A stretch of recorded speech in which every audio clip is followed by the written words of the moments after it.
Assalamualaikum warahmatullahi wabarakatuh. Yang terhormat Ibu Yulianti Raharjo SAMKA, selaku dosen pengampu mata kuliah Akuntansi Keuangan Menengah 1 di kelas L013. Kami dari kelompok D akan membuat dan mempresentasikan soal chapter 13, yaitu membuat soal liabilitas jangka pendek, provisi, kontingensi, dan mencari laporan keuangan perusahaan terbuka yang membuat informasi tentang liabilitas jangka pendek, provisi, dan kontingensi.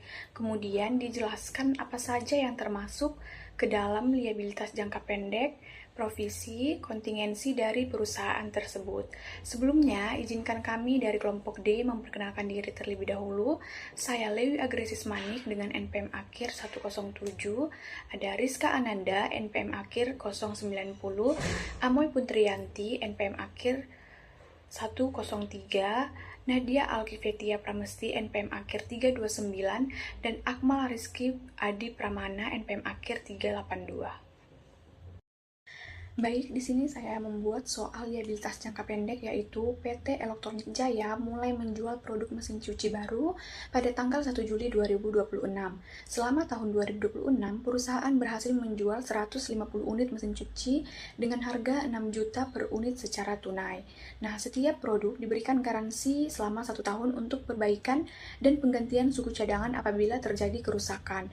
Nah, berdasarkan pengalaman perusahaan sebelumnya, biaya garansi diperkirakan sebesar 300.000 untuk setiap unit yang terjual. Sampai tanggal 31 Desember 2026, perusahaan telah mengeluarkan biaya perbaikan garansi sebesar 12 juta untuk beberapa produk yang mengalami kerusakan. Diminta A. Hitunglah estimasi warranty expense yang harus diakui oleh perusahaan pada tahun 2026. B. Hitung saldo warranty liability per 31 Desember 2026. C. Buatlah jurnal untuk pengakuan estimasi biaya garansi pada akhir tahun 2026 dan pengeluaran biaya garansi yang sudah terjadi selama tahun 2026. Baik, di sini saya akan menjawab soal yang sudah saya buat sebelumnya. Nah, yang pertama yaitu menghitung estimasi warranty expense tahun 2026. Nah, adapun rumusnya, warranty expense sama dengan jumlah unit terjual dikali estimasi biaya garansi per unit. Jadi, 150 unit dikali 300.000 sama dengan 45 juta. Jadi, estimasi warranty expense yang harus diakui tahun 2026 adalah sebesar 45 juta. Nah, yang B, menghitung saldo warranty liability per 31 Desember 2026. Rumusnya, warranty liability sama dengan estimasi warranty expense dikurang biaya garansi yang sudah dikeluarkan. Jadi, 45 juta dikurang 12 juta sama dengan 33 juta. Jadi, saldo warranty liability per 31 Desember 2026 adalah 33 juta. Nah, yang C yaitu jurnal untuk pengakuan estimasi biaya garansi tahun 2026. Jadi, jurnalnya itu warranty expense pada warranty liability sebesar 45 juta. Yang kedua, pengeluaran biaya garansi yang sudah terjadi yaitu jurnalnya warranty liability pada kas sebesar 12 juta. Selanjutnya, membuat contoh soal mengenai provisi. Di sini saya mengambil yaitu di bagian provisi restorisasi lingkungan pada perusahaan pertambangan. Jadi, di sini PT Hijau Bumi itu memulai proyek penambangan baru pada tanggal 1 Januari 2026. Karena perusahaan bergerak di bidang pertambangan, maka setelah aktivitas tambang selesai, perusahaan itu wajib untuk membongkar fasilitas tambang serta memperbaiki kembali lingkungan yang telah digunakan. Kewajiban ini muncul karena adanya regulasi dari pemerintah. Restorasi lingkungan ini itu baru akan dilakukan setelah 4 tahun, tepatnya pada tanggal 31 Desember 2029. Walaupun pembayarannya masih lama, perusahaan harus tetap mengakui kewajiban tersebut sejak awal proyek dimulai. Hal ini karena kewajiban itu sudah muncul akibat aktivitas perusahaan saat ini dan jumlah biayanya juga sudah dapat diestimasi. Dalam soal itu disebutkan bahwa estimasi total biaya restorisasi lingkungan pada akhir tahun keempat adalah sebesar 800 juta. Selain itu diketahui juga tingkat diskonto atau suku bunga yang telah digunakan adalah 10% per tahun. Karena biaya itu baru akan dibayar 4 tahun lagi, maka perusahaan tidak langsung mencatat sebesar 800 juta. Perusahaan tuh harus menghitung nilai kini atau present value dari kewajiban tersebut terlebih dahulu. Tujuannya agar nilai kewajiban yang dicatat mencerminkan nilai uang pada saat ini. Pada soal ini tuh diminta untuk yang pertama adalah menghitung berapa nilai provisi yang harus diakui pertama kali pada tanggal 1 Januari 2026. Lalu yang kedua adalah membuat jurnal pengakuan awal atas provisi tersebut. Dan yang ketiga adalah menghitung serta membuat jurnal untuk beban bunga atau akresi provisi pada tanggal 31 Desember 2026. Nah, untuk menjawab soal tersebut, yang pertama kita harus menghitung nilai masa kini atau present value dari kewajiban restorisasi lingkungan. Data yang diketahui adalah yaitu future value atau nilai kewajiban di masa depan adalah 800 juta, tingkat diskonto sebesar 10% dan jangka waktu selama 4 tahun. Nah, jadi menggunakan rumus present value, jadi hasil perhitungan tersebut tuh menghasilkan nilai masa kini sebesar 546.410.764. Artinya pada tanggal 1 Januari 2026 perusahaan tuh harus mengakui provisi restorasi lingkungan sebesar 540.410.764. Nilai ini lebih kecil dari 800 juta karena sudah didiskontokan nilai saat ini. Selanjutnya masuk ke jurnal pengakuan awal. Karena biaya restorisasi lingkungan berkaitan langsung dengan penggunaan aset tambang, maka nilai provisi tersebut dikapitalisasi ke dalam aset tambang atau fasilitas tambang. Jurnal yang dibuat adalah di debit ada aset tambang sebesar 410.764 dan kreditnya adalah provisi restorasi lingkungan. Nah, debit pada aset tambang ini menunjukkan bahwa biaya restorasi menjadi bagian dari perolehan aset tambang, sedangkan kredit pada provisi restorasi lingkungan menunjukkan adanya kewajiban perusahaan di masa depan. Kemudian pada tanggal 31 Desember 2026 perusahaan harus mengakui beban bunga atau akresi provisi. Hal ini karena provisi awal dicatat sebesar nilai kini. Seiring berjalannya waktu, nilai provisi itu harus meningkat secara bertahap hingga mencapai nilai kewajiban sebenarnya, yaitu 800 juta pada akhir tahun keempat. Nah, proses kenaikan ini disebut sebagai unwinding of discount atau akresi provisi. Jadi perhitungannya adalah 546.410.764 dikalikan 10%, hasilnya 54.641.076. Nah, maka dari itu jurnal yang dibuat yaitu debit beban bunga sebesar 54.641.076 dan kreditnya adalah provisi restorasi lingkungan sebesar 54.641.076. Selanjutnya itu ada contoh soal tentang kontingensi. Soalnya itu PT Nusantara Jaya digugat oleh perusahaan kompetitor atas dugaan pelanggaran hak paten produk pada 10 Oktober 2025. Kompetitor menuntut ganti rugi sebesar 750 juta. Proses pengadilan masih berjalan hingga akhir tahun buku per 31 Desember 2025. Pertanyaannya, bagaimana perlakuan akuntansi jurnal jika ada dan penyajian yang harus dilakukan oleh PT Nusantara Jaya pada laporan keuangan 31 Desember 2025 jika pada skenario A pengacara perusahaan menyatakan kemungkinan besar 85% perusahaan akan kalah dan wajib membayar tuntutan penuh.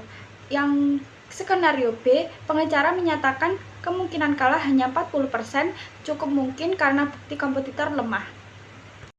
Lalu untuk penyelesaiannya itu untuk skenario A itu kemungkinan besar atau probable, yang mana perlakuan akuntansinya karena tingkat kemungkinan kalah sangat tinggi atau probable dan jumlah kerugian dapat diestimasi dengan jelas, maka statusnya perubahan menjadi provisi. Perusahaan wajib menjurnal, mengakui liabilitas, dan menjelaskan di catatan atas laporan keuangan atau CALK.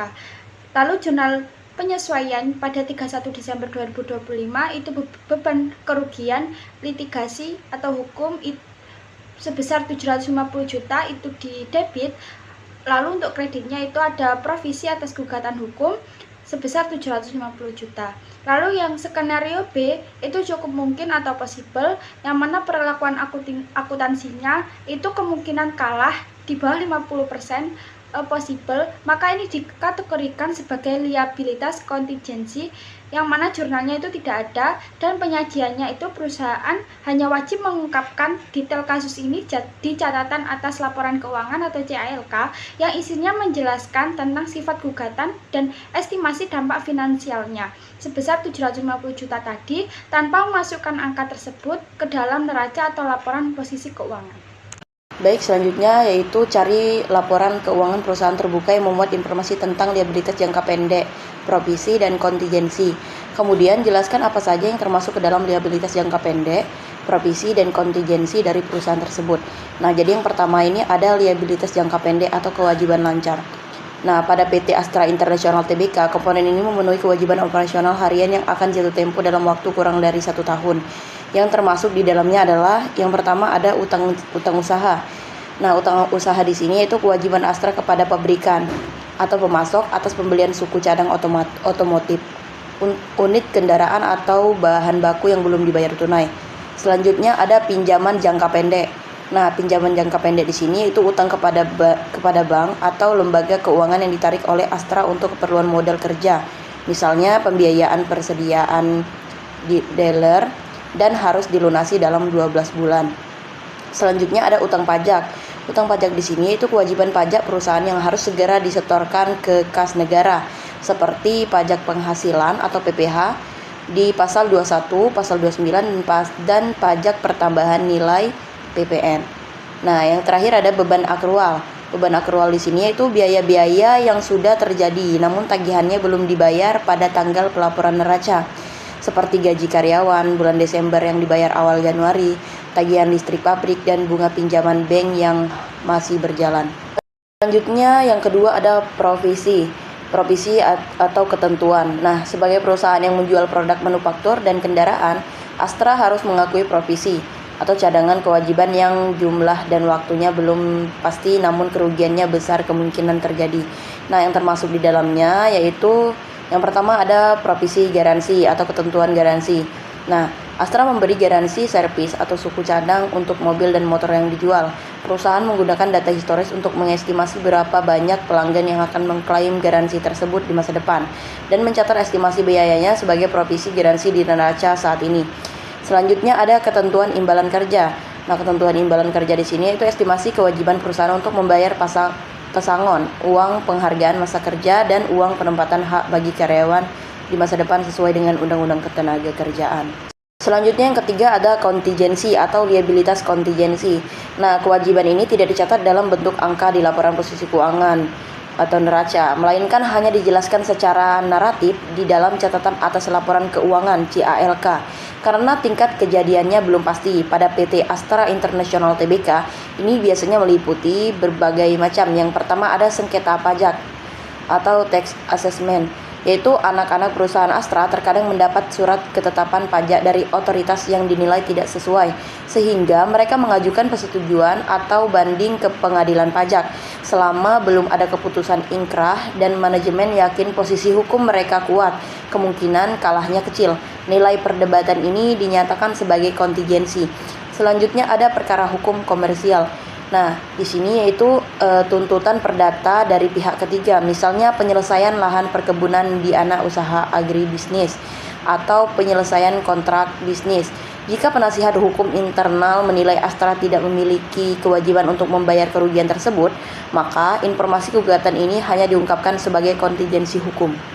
Baik, di sini kami dari kelompok D akan membahas RMK chapter 14 yaitu non-current liability. Nah, pada bab ini ada pun tujuan pembelajarannya. Yang pertama yaitu memahami pengertian dan jenis obligasi. atau bonds. Yang kedua, menjelaskan akuntansi penerbitan obligasi. Yang ketiga, memahami pencatatan utang wesel jangka panjang. Yang keempat, menjelaskan penghentian utang jangka panjang. Yang kelima, memahami penyajian dan analisis liabilitas jangka panjang. Nah, sekarang kita masuk ke bonds payable. Nah, bonds payable adalah utang jangka panjang berupa obligasi yang diterbitkan perusahaan untuk memperoleh dana dari investor. Nah, jadi perusahaan itu berjanji membayar bunga secara berkala serta melunasi pokok utang saat jatuh tempo. Nah, obligasi ini biasanya digunakan untuk mendapatkan modal dalam jumlah besar atau operasi atau ekspansi perusahaan. Nah, baik, di sini ada types of bonds. Nah, di sini ada 6. Yang pertama yaitu secured bonds, yaitu obligasi yang dijamin dengan aset tertentu sebagai jaminan sehingga lebih aman bagi investor. Sedangkan unsecured bonds yaitu tidak memiliki jaminan khusus sehingga risikonya itu lebih tinggi.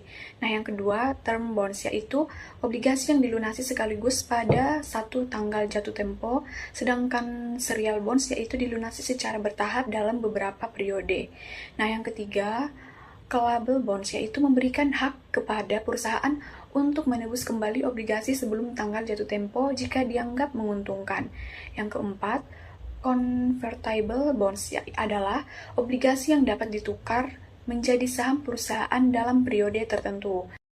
Nah, yang kelima yaitu registered bonds. Nah, ini itu diterbitkan atas nama pemilik dan perpindahan kepemilikannya harus dicatat secara resmi.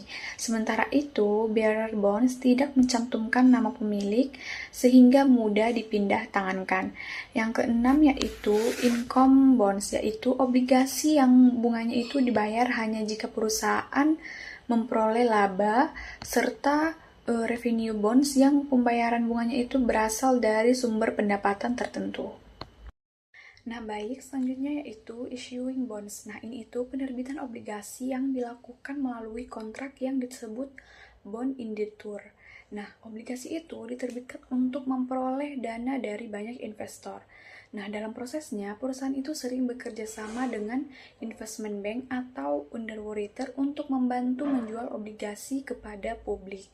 Nah, selanjutnya, valuation and accounting for bonds payable, yaitu harga jual obligasi itu ditentukan berdasarkan present value dari arus kas masa depan, yaitu pembayaran bunga dan pembayaran pokok obligasi.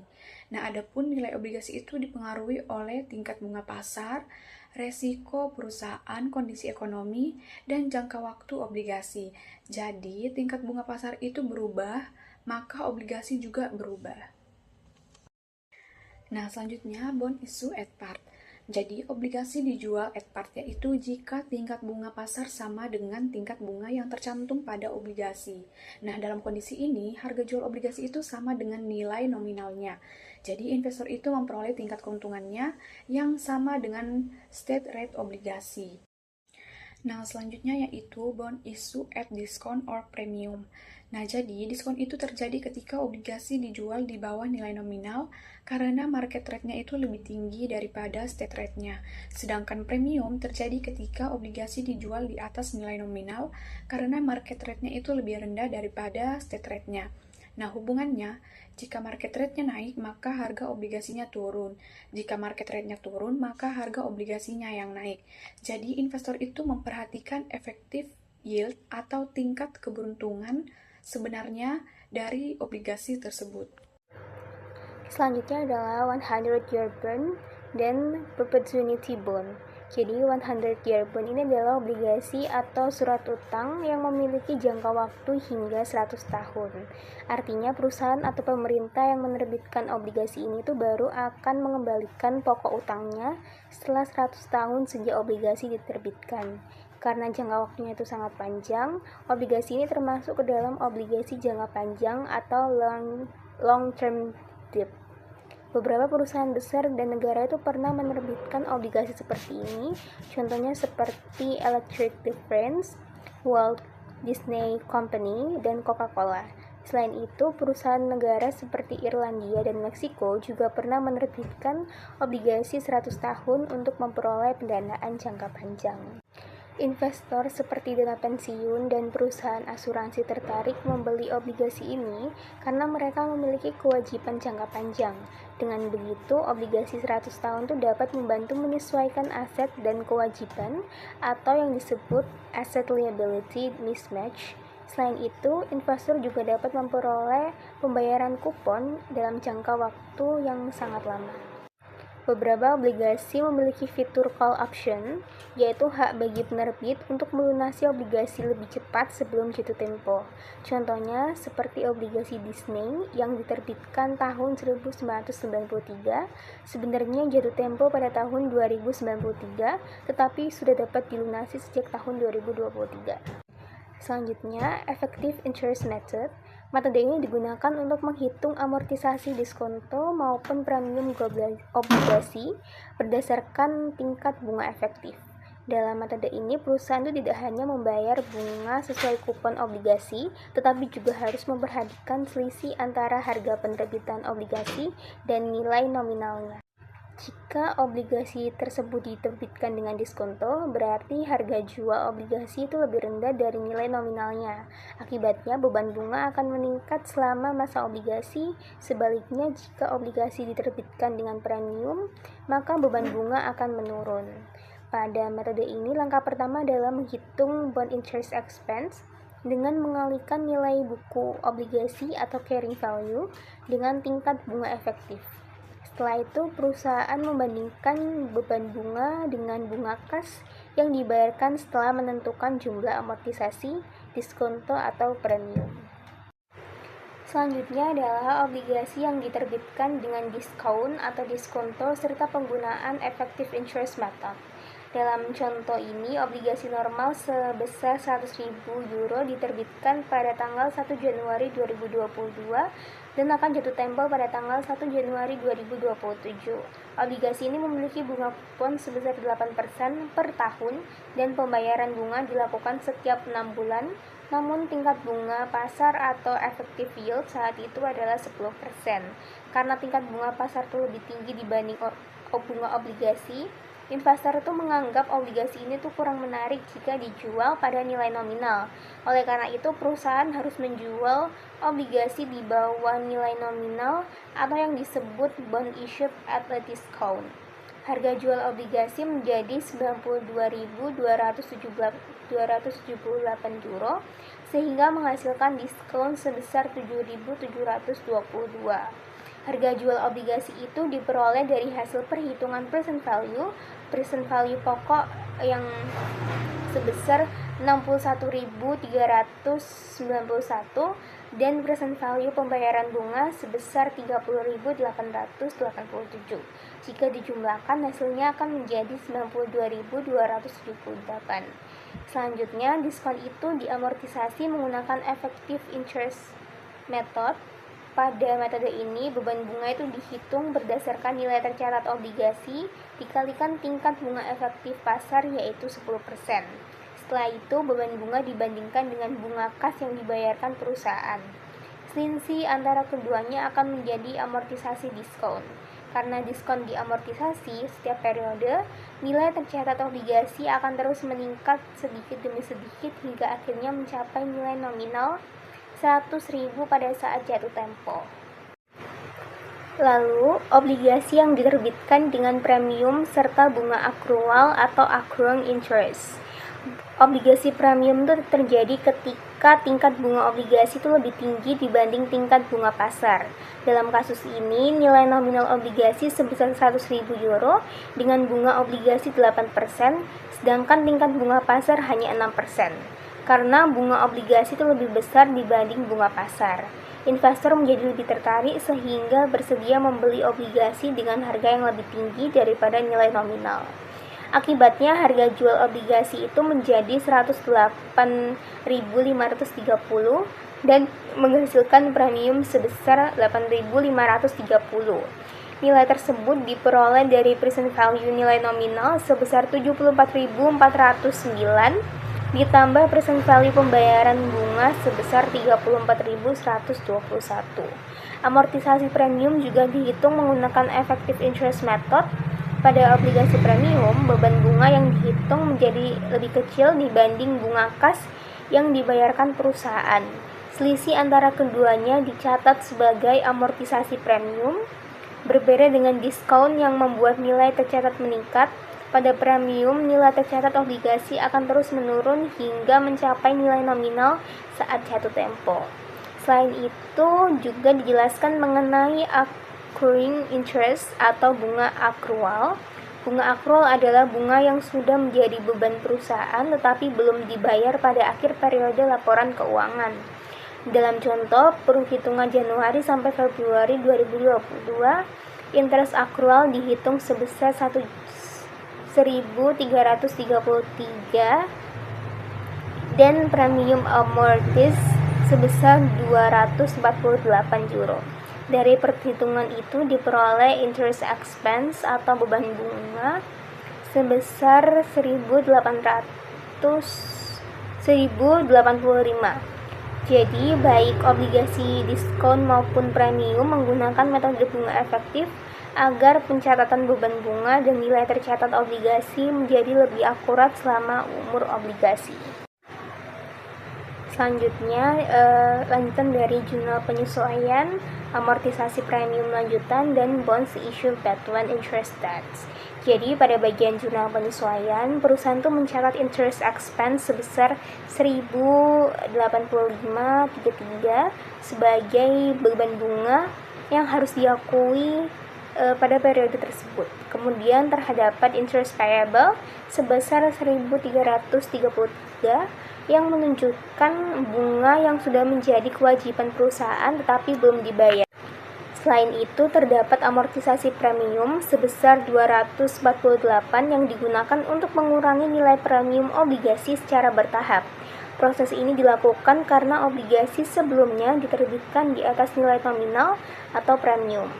Selanjutnya, amortisasi premium itu akan terus dilakukan pada periode berikutnya dari bulan Maret hingga Juni. Amortisasi premium sebesar 496, kemudian Juli hingga Agustus sebesar 255,33, sehingga total amortisasi premium dari Maret sampai Agustus 2022 adalah 751,33. Dalam metode bunga efektif, amortisasi premium menyebabkan nilai tercatat obligasi terus menurun hingga mendekati nilai nominal pada saat jatuh tempo. Lalu, bond issue payment interest dates. Jadi, obligasi itu dapat diterbitkan di antara tanggal pembayaran bunga. Dalam kondisi ini, investor itu harus membayar accrued interest atau bunga berjalan sejak tanggal pembayaran bunga terakhir sampai tanggal obligasi diterbitkan. Pada contoh kasus, obligasi diterbitkan pada 1 Mei 2022 dengan nominal 100.000 euro dan bunga 8%. Perusahaan itu menerima accrued interest sebesar 2.667 yang dihitung berdasarkan bunga selama 4 bulan. Kemudian pada pembayaran bunga pertama tanggal 1 Juli 2022, investor tetap menerima bunga penuh selama 6 bulan sebesar 4.000 euro. Jadi, accrued interest digunakan agar pembagian tetap adil di antara perusahaan dan investor. Selanjutnya kita masuk pada materi bond issued at a discount or premium. Yang mana materi ini menjelaskan mengenai obligasi yang diterbitkan pada premium atau diskonto. Sebelum masuk ke contoh, kita perlu memahami bahwa harga jual obligasi tidak selalu sama dengan nilai nominalnya. Harga obligasi dipengaruhi oleh hubungan antara tingkat bunga kupon yang ditawarkan perusahaan dengan tingkat bunga pasar yang berlaku saat obligasi diterbitkan. Jika bunga kupon itu lebih tinggi daripada bunga pasar, investor akan lebih tertarik membeli obligasi tersebut karena memberikan keuntungan yang lebih besar. Akibatnya, investor bersedia membayar lebih tinggi dari nilai nominal dan obligasi terbitkan pada premium. Sebaliknya, apabila bunga kupon lebih rendah daripada bunga pasar, investor akan kurang tertarik sehingga obligasi harus dijual di bawah nilai nominal atau disebut dengan diskonto. Nah, pada contoh Evermaster, obligasi memiliki bunga kupon 8%, sedangkan tingkat bunga pasar hanya 6%. Karena bunga kupon lebih tinggi, investor bersedia membayar 108.039 meskipun nilai nominal obligasi hanya 100.000. Selain harga obligasi, investor juga membayar bunga yang sudah berjalan selama 4 bulan. Perhitungannya itu 100.000 dikali 8% dikali 4/12 sama dengan 2.667, sehingga total kas yang diterima perusahaan adalah 108.039 ditambah 2.667 itu ada 110.706. Untuk jurnalnya, perusahaan mencatat penerimaan kas dan kewajiban obligasi. Kemudian pada pembayaran bunga pertama, bunga tunai yang harus dibayarkan sebesar 100.000 dikali 8% dikali 6/12 sama dengan 4.000. Namun karena investor sudah membayar bunga berjalan sebelumnya sebesar 2.667, maka kas yang benar-benar keluar hanya 1.333. Nah, beban bunga dihitung menggunakan metode bunga efektif, yaitu 108,39 dikali 6% dikali 2/12 sama dengan 1.080. Selisih antara kas bersih yang dibayar dengan bunga yaitu 253 merupakan amortisasi premium. Amortisasi ini dilakukan agar nilai obligasi secara bertahap turun mendekati nilai nominal saat jatuh tempo. Selanjutnya itu ada long term note payable atau wesel jangka panjang, yang mana wesel jangka panjang ini merupakan kewajiban yang harus dilunasi lebih dari 1 tahun sejak tanggal pelaporan. Instrumen ini sering digunakan perusahaan untuk memperoleh pendanaan jangka panjang.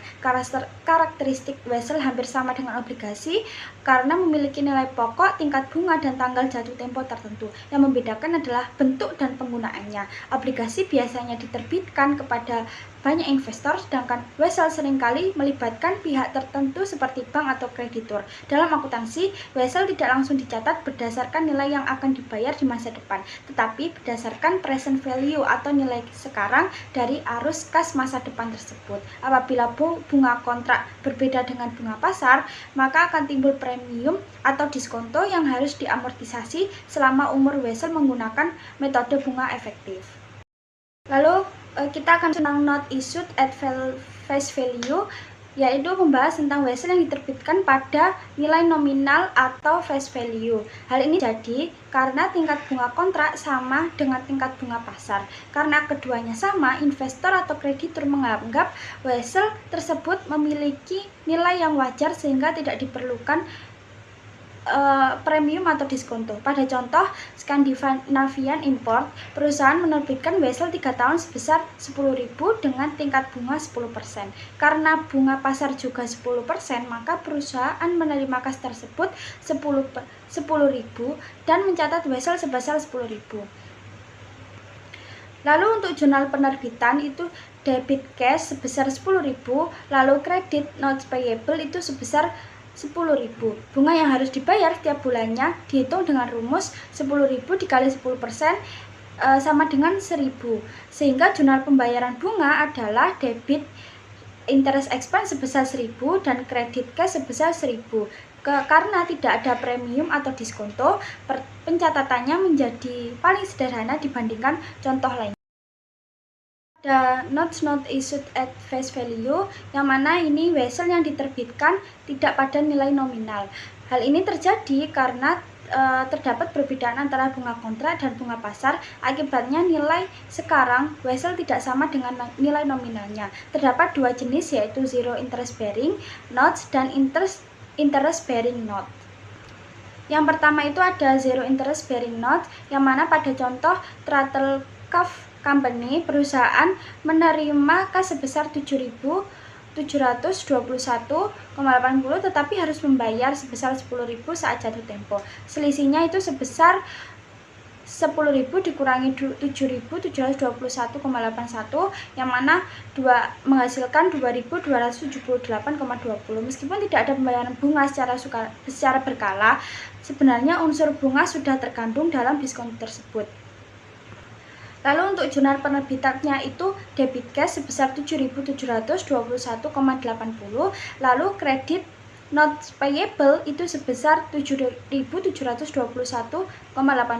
Lalu beban bunga tahun pertama dihitung dengan metode bunga aktif, yang mana 7.721,80 dikali 9% sama dengan 694,96. Lalu jurnalnya itu debit interest expense sebesar 694,96 dan credit notes payable itu sebesar 694,96. Lalu nilai wesel akan terus bertambah sehingga mencapai 10.000 pada saat jatuh tempo. Lalu jenis yang kedua itu ada interest bearing note, yang mana pada contoh Merico itu wesel memiliki nilai nominal sebesar 10.000 dengan bunga kontrak 10%, sedangkan bunga pasar sebesar 12%. Karena bunga pasar itu lebih tinggi, investor hanya bersedia memberikan dana sebesar 9.520, yang mana diskontonya adalah 10.000 dikurangi 9.520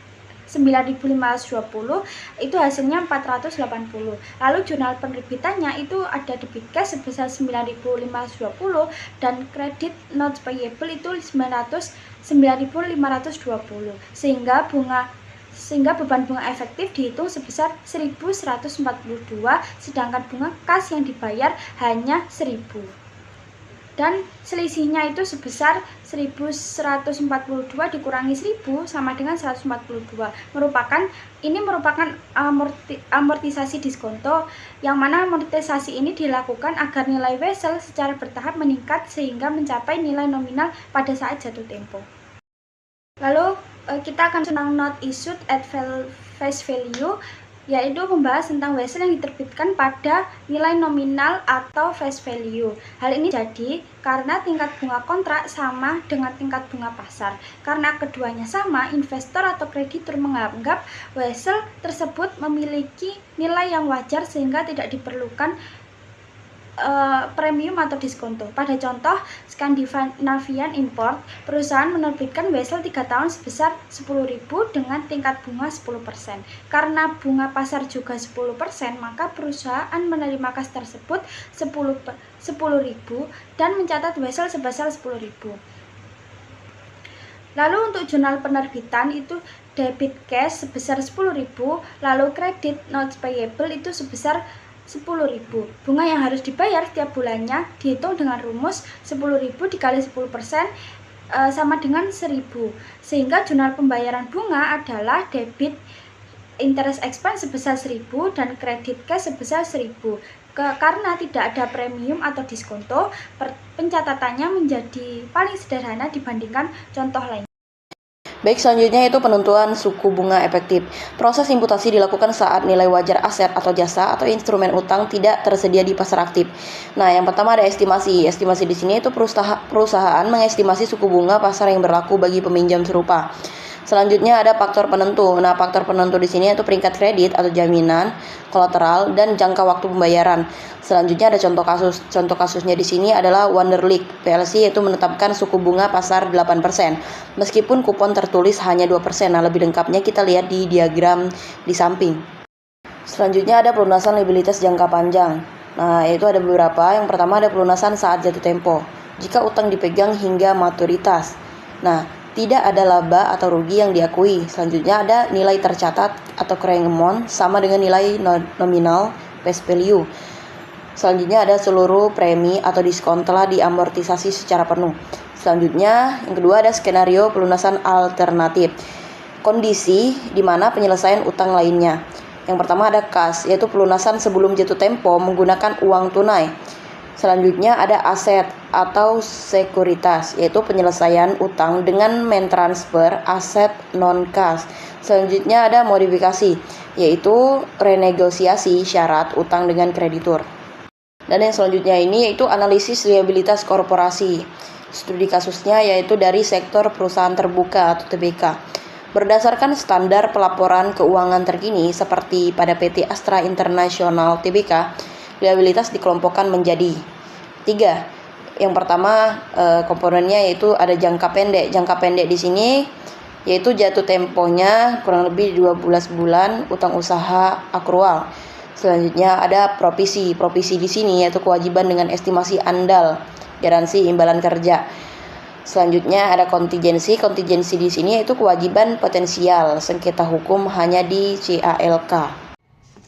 Extinguishment of non-current liabilities atau pelunasan kewajiban tidak lancar.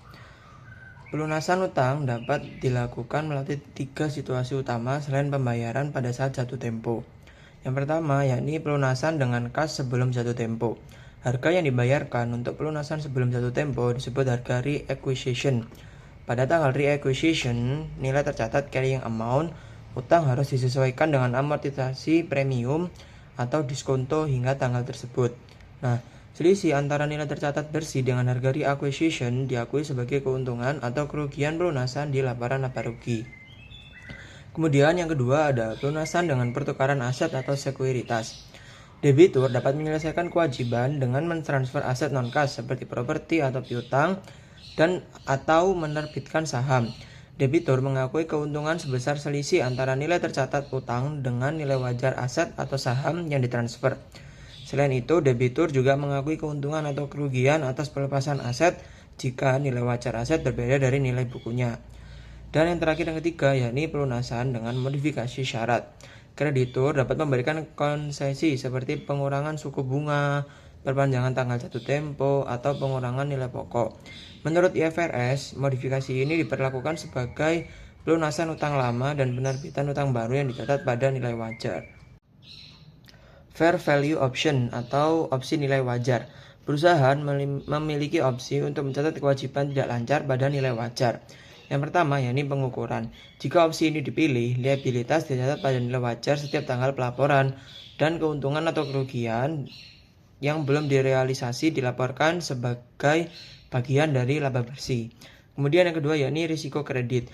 Jika perubahan nilai wajar disebabkan oleh perubahan risiko kredit perusahaan itu sendiri, maka keuntungan atau kerugian tersebut harus dilaporkan dalam pendapatan komprehensif lain atau OCI, bukan di laba rugi.